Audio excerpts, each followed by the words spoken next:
Welcome to part 4 of Let's Play Trial of Champions by Ian Livingstone. At the end of the last part, I was on paragraph 212. Just before I reread this paragraph, someone left a comment telling me that I mispronounced the Lich Queen. I think I said Leash Queen because the word Lich is just niche, but with an L at the start, so I thought it was leash. My apologies, it's apparently Lich Queen, so sorry about that. Anyway, the hideous-looking woman reaches under the cushions on which she is sitting, and then tosses an iron gauntlet to the floor. You bend down, pick it up, and slip it onto your right hand. Pain immediately grips your hand and quickly spreads throughout your body. You feel as though you are being crushed by a giant vice, and you begin to scream in terror. Roll 3 dice. If the total is the same as or less than your skill score, turn to 15. If the total is greater than your skill score, turn to 80. Okay, so yeah, that picture doesn't go with this paragraph. Right, we're rolling 3 dice, so I will roll 1 die 3 times. And we need it to be less than or equal to 11, because that's our skill score. Okay, so we get a 2, a 3, that makes 5, and then a 6, that makes 11. So that is less than or equal to our skill score. Or same as or less than our skill score, which is 11, and we got 11, so we're turning to 15. I think if we get greater, we have to fight the Lich Queen, or something like that. And it's not very pleasant, because naturally she's really difficult, because every enemy in this book is really difficult. Thanks, Ian Livingstone, I presume. Okay. With great courage and determination, your mind overcomes the illusion of pain. If only they could do that in a hospital, or at the dentist. You drop exhausted to the floor when the pain eventually subsides from your body, but you are now mentally fatigued and drained of energy. Lose 3 stamina points. Believe me, that is better than what we than the alternative. Down to 4 now. You sit up and throw off the accursed gauntlet. The Lich Queen remains silent as she pulls a gold ring from her finger and throws it in front of you. You do not wait to question her motives. Grabbing the ring, you run out of the room into the tunnel. Okay, so we have another gold ring. It's another gold ring. That makes 4. If you can hear some buzzing, I have a heater on, so my apologies if you can hear that, but I'm a little bit nippy. That isn't nippy meaning fast, it's nippy meaning chilly. Anyway, if you wish to go right, turn to 285. If you wish to go left past the T-junction, turn to 227. We're going to go left past the T-junction and turn to 227.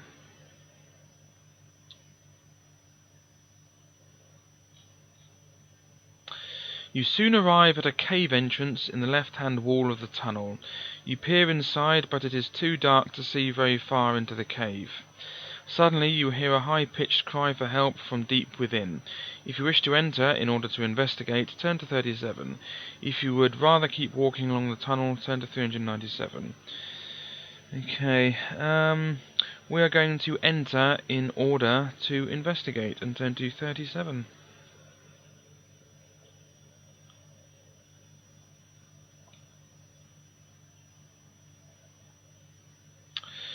You walk quickly into the cave, and when your eyes become accustomed to the dark, you see the person who is crying for help.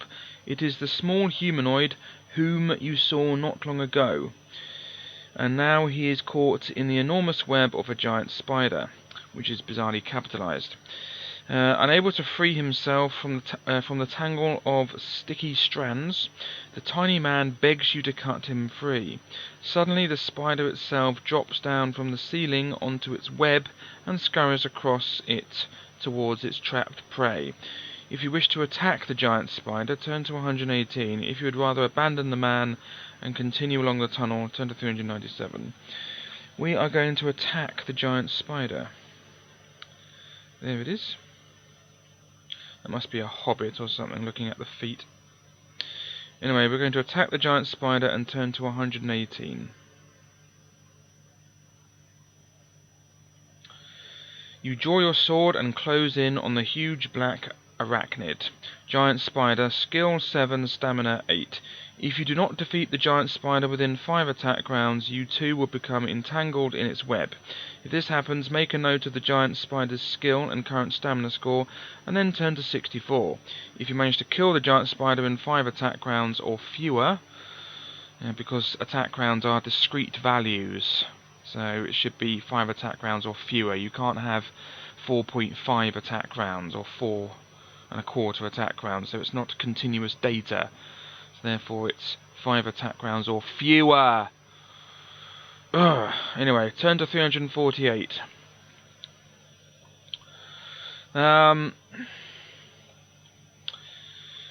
Okay, so we're fighting a giant spider and trying to defeat it in 5 attack rounds or fewer. Otherwise we have to turn to 64 or something.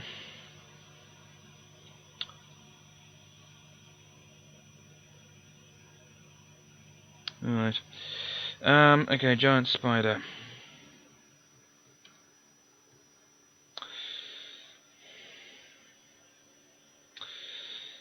Skill 7. I mean, if it's continuous data like height, you can be... If you say, for example, I'm 6 feet tall or less, then that implies that you could be 6 feet tall or 5 foot 11.5 or something, you know, because it's continuous data. You know, if you say I'm 6 feet tall or fewer, that implies that you can only be 6 feet, 5 feet, 4 feet, 3 feet, 2 feet, 1 foot, or no feet. You know, they can only take whole values, discrete values of feet, whereas 6 feet or less implies that you can be, you know, 5'11", 5'10", 5'9", 5'4", 5'4¼ whatever. So saying 5 attack rounds or less implies that that one can have 5.2 attack rounds, or sorry, 4.8 attack rounds, or 4.2, i.e. continuous data, rather than exactly 5, 4, 3, 2, or 1, or 0, not 0 in this case, but you know what I mean, discrete values, so it has to be 5 attack rounds or fewer. Anyway, why can't they get it right? It's logical, it's perfectly logical. Anyway, right, anyway, we're rolling for him first, so, okay, so 7 plus 5 is 12, I get 17. So 12 to 17,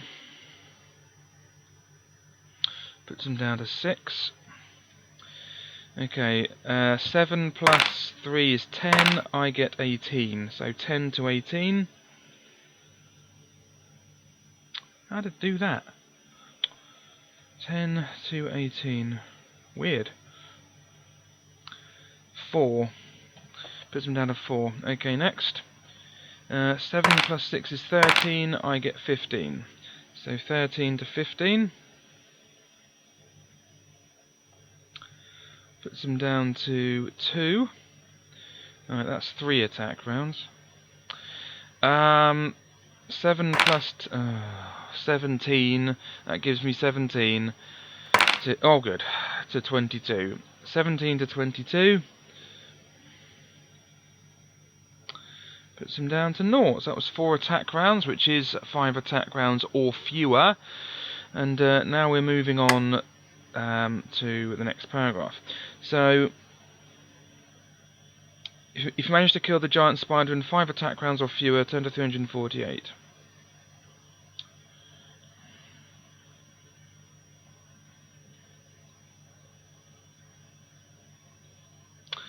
You cut the tiny man free from the web and stand back warily in case he tries to trick you. But he simply bows and says, "Thank you, stranger. I, Billy Bob of the Little People, am forever grateful." I'll say it again. I, Billy Bob of the Little People. Sorry. I, Billy Bob of the Little People, am forever grateful to you. I can't seem to say that properly. Right. I, Billy Bob of the Little People, am forever grateful to you. There we go. Our tribe has been living under this mountain for generations, but we are forced to scavenge what we can now that our tunnels have been taken over by these dreadful monsters. The sooner they are killed by the likes of you, the better.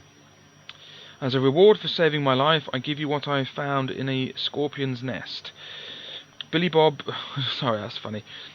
Billy Bob drops a gold ring into the palm of your hand. Before I go, I shall give you some advice. Don't drink at the fountains. Now I must be going. I'm late enough as it is. Goodbye. Yeah, because you nearly died, but oh no, I've missed my appointment. I mean, I'll be thanking my lucky stars that I'm not dead. You know. Goodbye. The tiny man then runs out of the cave and turns left into the tunnel. Turn to 397. So he wasn't a hobbit. Okay. Okay, so don't drink from the fountains, that's information. But I have another gold ring, so let's start a new line. Don't drink at the fountains. And we're turning to 397. I'm really concerned with the health situation, because, you know, I need some, and I haven't found some. The tunnel soon ends at a stone staircase. Candles held in open skulls are mounted on the banister to light the way. The stairs lead both up and down. If you wish to climb up the stairs, turn to 305. If you'd rather go down, turn to 93. Okay, we are going to go down and turn to 93.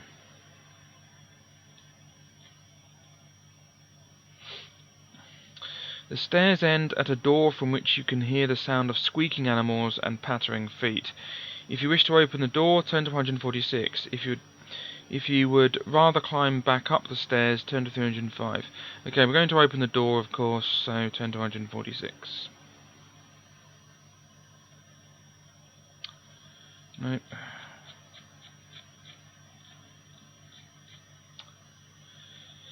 Okay, oh good, more fighting. You turn the handle of the door, and as soon as it opens, you are pounced upon by a large rat.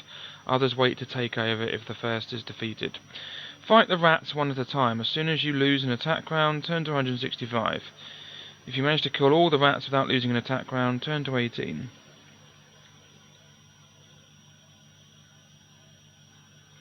Right, yeah, if we lose an attack round, it's not good. I won't lie to you. Okay, so we need some more of these, don't we? So let's do that. Yep. There we are. Okay, so first rat. And 3, 2. Whoops, did not press the right thing. 3 and 2. Okay, let's do this. Let's just do this now. Okay, so 3 plus 5 is 8. I get 16. So 8 to 16, and he's dead, so I'll just do that now.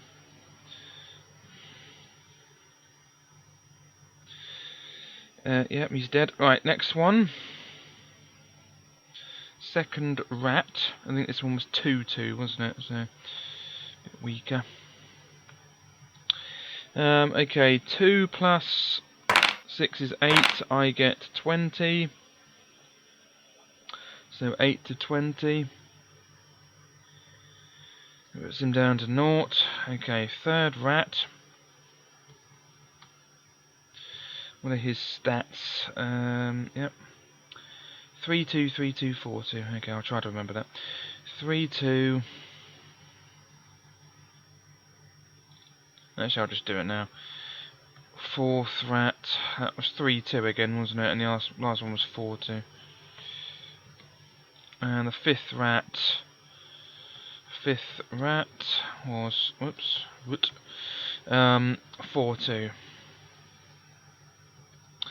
Right, off we go. So 3 plus 3 is 6. I get 17. So 6 to 17.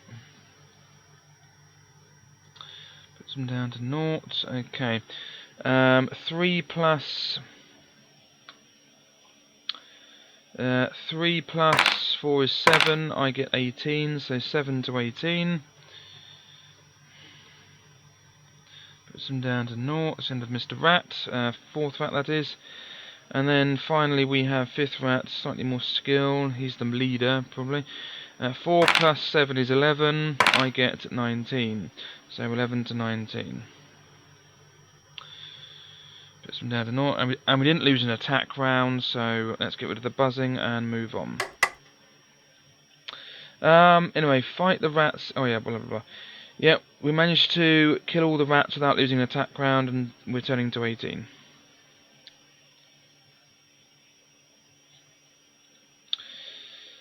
You soon see why the rats were inside the room in which you find yourself. It is a storeroom piled high with barrels, sacks and crates. Jars and bottles are jammed along the shelves which line the walls from floor to ceiling. However, much of the food that you find is either old and stale or rotten, and the rats have eaten most of what is left. After emptying out nearly all the containers, the only items you find that appear vaguely edible are a loaf and some salted beef. Will you eat the loaf, turn to 57, eat the salted beef, turn to 184, or eat nothing and walk back up the stairs, turn to 305. Okay, we are going to eat the loaf and turn to 57. Use your loaf and eat the loaf. As you break open the loaf, something heavy falls out and lands on your lap. It is an iron file which could prove useful in the future.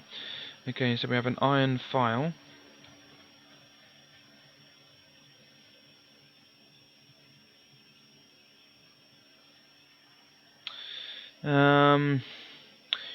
You tuck it into your belt and begin to eat the loaf. Add 2 stamina points. At last. Okay, let's start a new line. So up to 6 stamina now. Brilliant. If you now wish to eat the salted beef and have not done so already, turn to 184. Otherwise, there is nothing else you can do except climb back up the stairs. Turn to 305. Okay, we're going now to eat the salted beef. So we're going to turn to 184.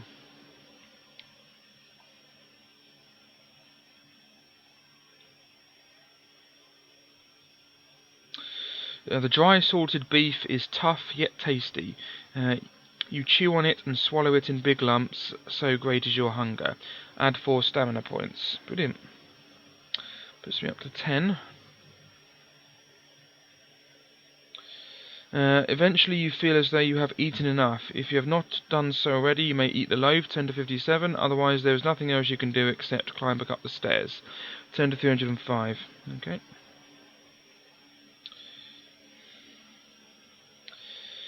Okay, you climb the stairs as quietly as possible and come to a landing. A new tunnel leads from the landing, which soon ends at an old oak door. There are many runes and symbols painted on the door, but they mean nothing to you.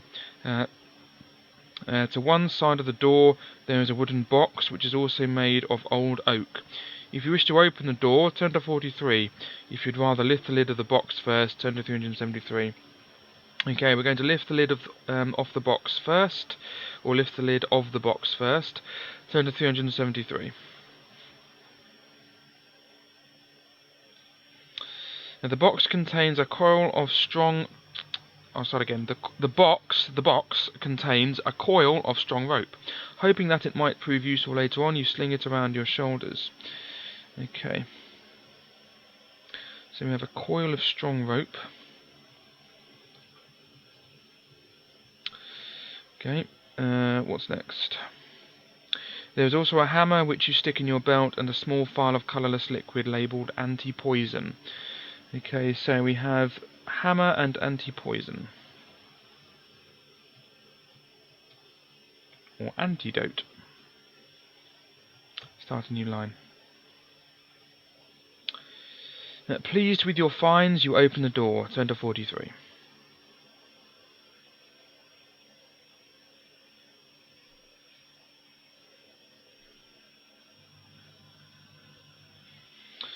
Okay, you enter a small room which is empty apart from a suit of armour with a winged helmet on top of it. The armour is propped up between 2 high-backed chairs, and a shield is resting against one of them. There is another door in the far wall which is also painted with runes and symbols. Will you take the winged helmet, turn to 126, take the shield, turn to 187. Try to decipher the runes, turn to 157, or open the door and leave the room, turn to 221. Okay, we are going to take the shield, turn to 187. Let's do that first.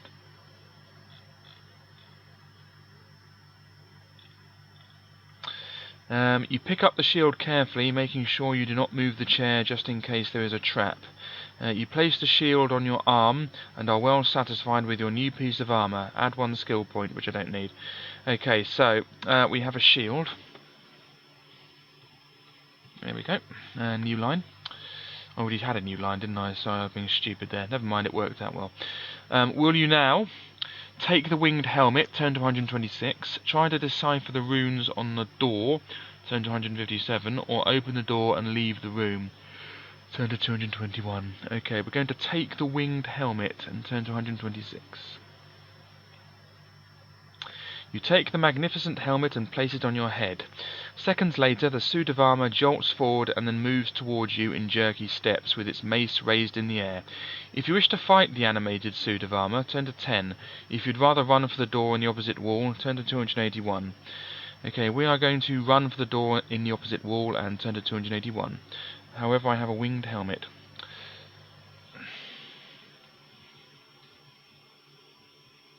There we go. Winged helmet or whatever, I don't know. Anyway, 281. I really don't want to fight anyone else. Okay.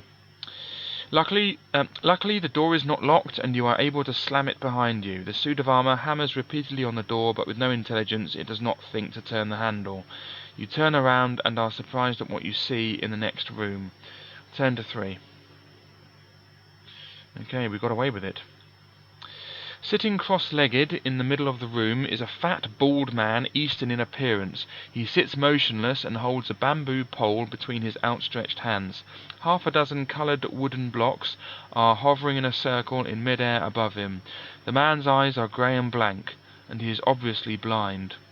The room is sparsely furnished with a slatted wooden bed, a cupboard, and a large wooden chest, which has pride of place in the centre of the floor. Welcome, contestant number 2. I have been waiting for you. I am Noi, a trial master. There he is.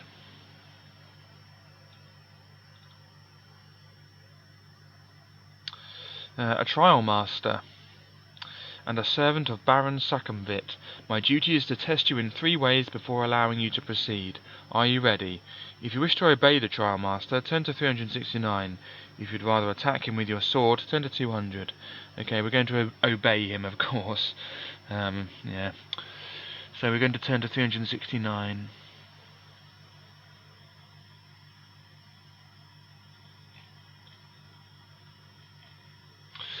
The 3 things I am instructed to test you.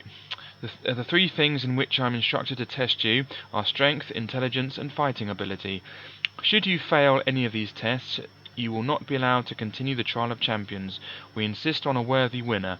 The first test will be a tug of war against a caveman. A door behind the trial master opens, and a huge man with long hair dressed in ragged furs strides into the room. The trial master taps the floor in front of him with his pole, and the floor drops away to reveal a dark pit. He then orders the caveman to fetch a thick rope from the cupboard. He gives you the end of the rope and tells you to take the strain with the rope pulled taut over the pit.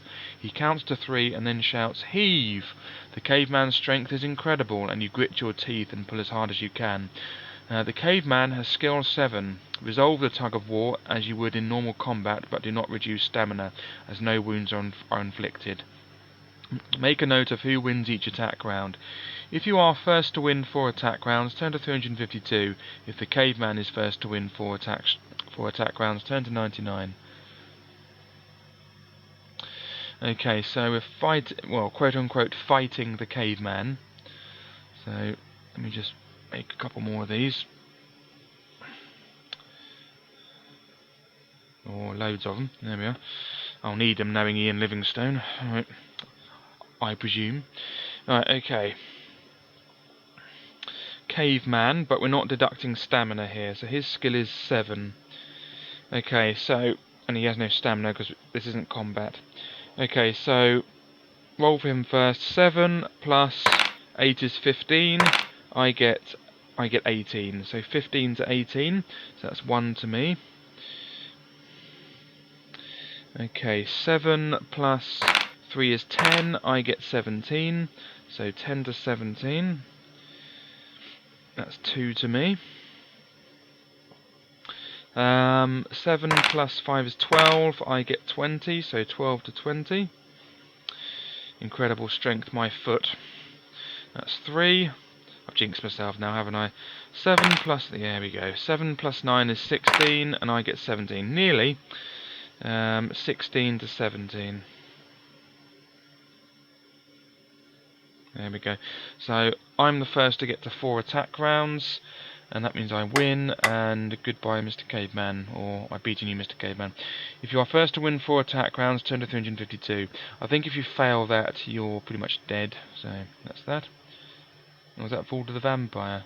No, it's Slaves of the Abyss. Oh, that's not, of course, not Vault of the Vampire. Oh, Portal of Evil, my second favourite in the series. Anyway, 352. Nearly forgot the number there. Your strength is greater than that of the caveman. With a mighty heave, you pull him forward and watch him fall headlong down the pit. Unconcerned by the loss of his servant, the trial master speaks again. I will now ask you a question. Think carefully before answering. He points at the wooden chest in the middle of the room, and says, "Inside this chest there are 6 more chests, and each of those contains 3 smaller chests. How many chests are there altogether? If you know the answer, turn to the reference with the same number.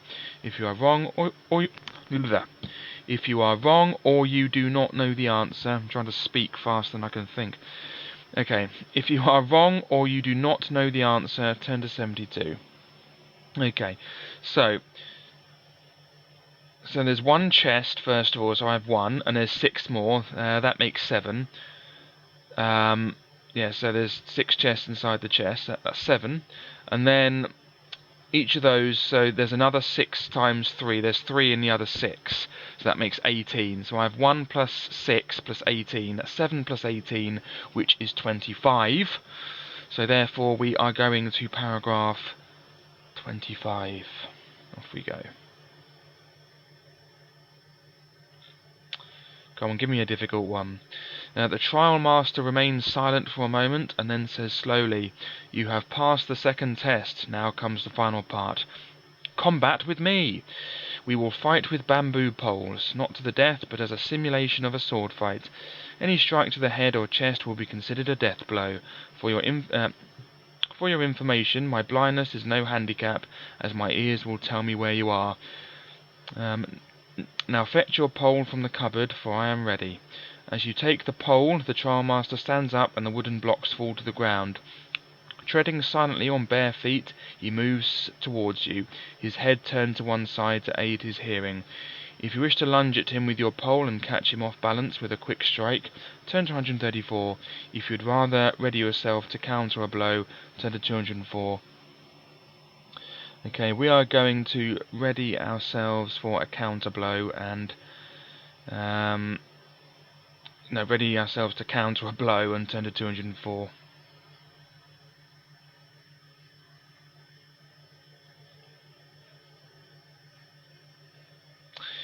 With all those horrible themes we have, like people dying and eating intestines, which makes me want to vomit, I would expect those puzzles, those challenges to be a bit harder, especially the chest puzzle. It's not really a puzzle; it's extremely easy. Anyway, toddler could work that out. Anyway, the agile old man strides nimbly towards you with the bamboo pole held to one side. You cannot tell whether he is going to bring the pole down over his head and strike at your head, or sideswipe you in the ribs. If you wish to anticipate a strike to the head, turn to 111. If you wish to defend your ribs, turn to 32. We are going to defend our ribs and turn to 32.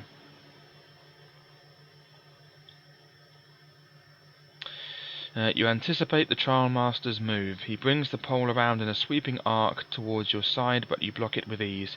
His pole strikes your own with a loud crack. If you wish to take the initiative and strike back, turn to 239. If you wish to defend again, turn to 267. Okay, we are going to take the initiative and strike back and turn to 239.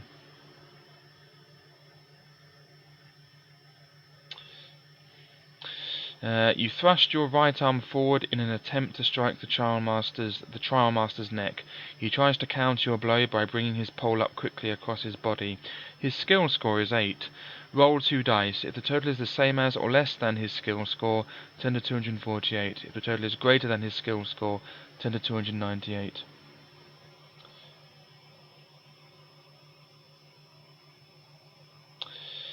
Okay, let's just roll the dice. So we're testing his skill.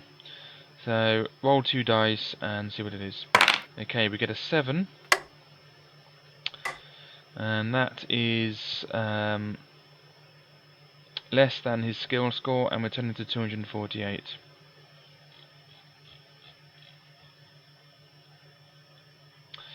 Now, the trial master reacts quickly and blocks your thrusting pole. Sweat breaks out on his forehead as the trial master realizes that you are a better fighter than he originally thought. Making the most of your psychological advantage, you step forward to strike again. If you wish to execute a body blow, turn to 320. If you wish to make an overhead strike, turn to 385.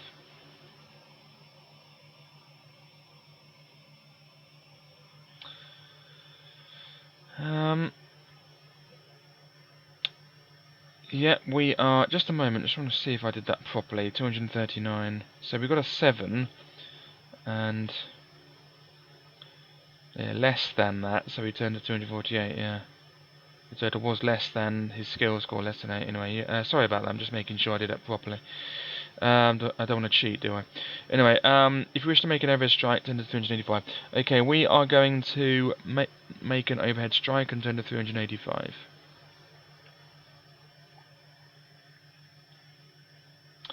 The trial master does not expect another blow to his head and wrongly keeps his pole low.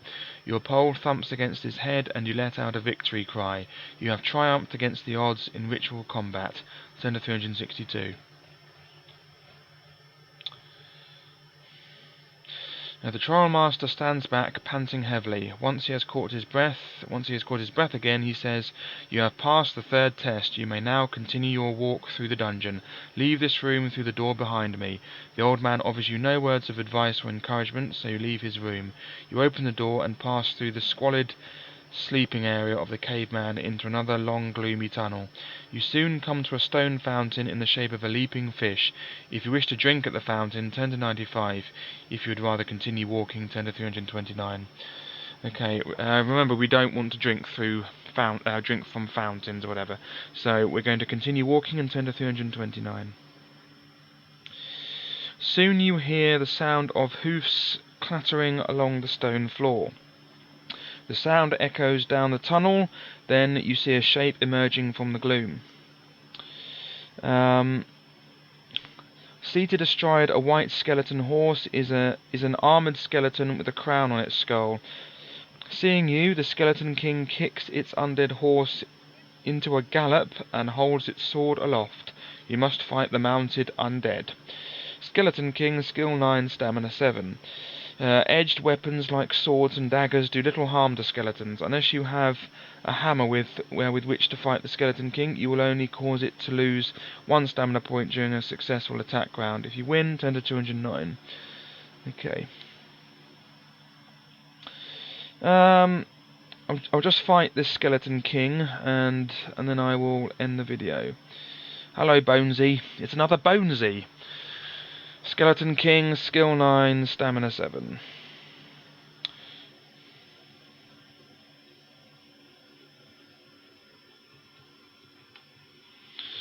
Bonesy 2. Okay, skill 9, stamina 7. Hello, Bonesy. Right, off we go. Right, we do have a hammer, so because we picked one up from that chest or whatever before we open the door. So we have a hammer. Just to prove it to you though. Blimey, I thought a lot. Okay, yeah, there's the hammer. Yep, right there. Okay, so we can do the normal 2 points of damage, although it doesn't say how big the hammer is, but whatever. Right. Come on then, Bonesy 2. Alright, so we're rolling for him first. So 9 plus 7 is 16. I get 22. So 16 to 22. Puts him down to 5. Okay. 9 plus 8 is 17. I get 16. So 17 to 16. He hurts me. Puts me down to 8 stamina. 9 plus 3 is 12. I get 16. So 12 to 16. Puts him down to 3. 9 plus 6 is 15. I get 19. So 15 to 19. Puts him down to 1. Okay, 9 plus 7 is 16. I get 18. So 16 to 18. Okay, Bonesy 2 is dead, and that's the end of him. Okay, so there's no buzzing. Okay, just one last look at him. Goodbye, Bonesy. He's the king of the Boneses. He's the Bonesy king. There we are. I'll stop saying Bonesy now. Anyway,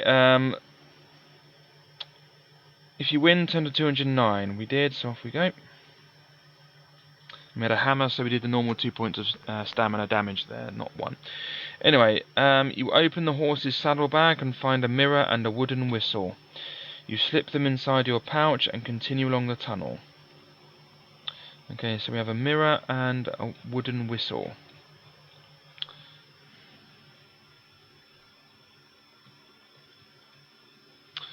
There we are.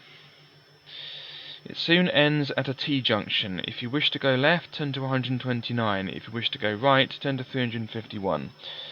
Okay, and we will decide what to do, whether to go left or right, in the next video.